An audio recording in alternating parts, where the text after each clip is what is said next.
Assalamualaikum dan salam sejahtera. Kembali bersama saya Nuha binti Ahmad Syahir, wartawan TV Syams. Hari ini, saya berada di Iong Seremban 2 Negeri Sembilan sempena sambutan Bulan Kebangsaan Malaysia Madani Raid disantuni anjuran Kementerian Perpaduan Negara dengan kerjasama Dewan Perhimpunan Cina Negeri Sembilan, Erat Negeri Sembilan, Ikram, Wadah dan Avim. Pelbagai aktiviti menarik telah disusun bagi memeriahkan sambutan kali ini. Antaranya, bicara merdeka, perarakan merdeka, persembahan dan tarian kebudayaan, fashion show, pameran artifak kemerdekaan, ruai aktiviti komuniti dan kuis berhadiah.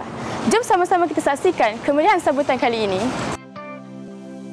31 bulan 8 57 Perjuangkan, pertahankan tanah airku. Kita berbeza namun tetap jiwa kita akan setia. Hatiku tetap bersama.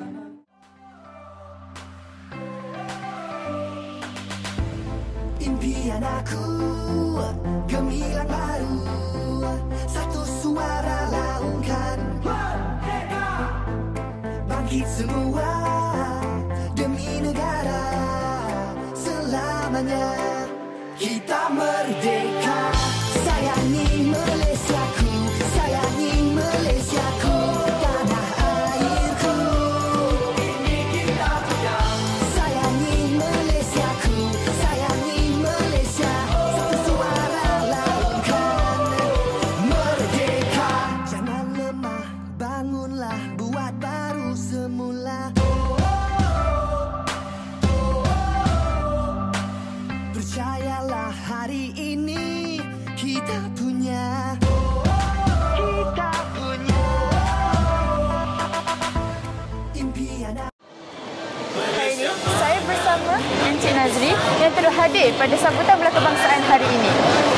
Assalamualaikum. Salam. Okey, saya nak bertanya, apa makna kemerdekaan bagi Encik secara peribadi?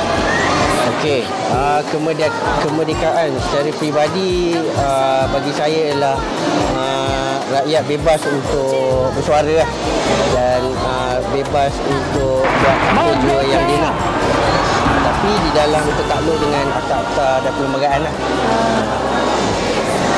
Soalan seterusnya, apa harapan Encik untuk Malaysia pada masa akan datang? Harapan saya untuk Malaysia. Harapan saya untuk Malaysia lah supaya rakyat kita semua terbela lah. Terbela di mana negara kita ni menjaga kebajikan rakyat, dan kita semua dapat hidup berbilang saum dengan harmoni lah.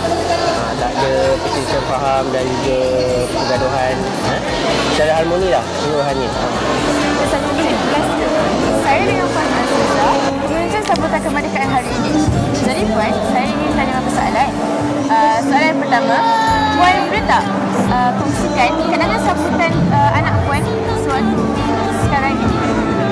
Kenangan dia bila masuk pertandingan tadilah, pertandingan pakaian beragam. Actually dia sebab dia introvert, so saya masuk ni supaya dia bagi dia berani ke depan. Sebelum-sebelum ni biasa dengan abang dia, memang abang dia tiap tahun akan masuklah program-program macam ni waktu merdeka. Ni first time bagi dia.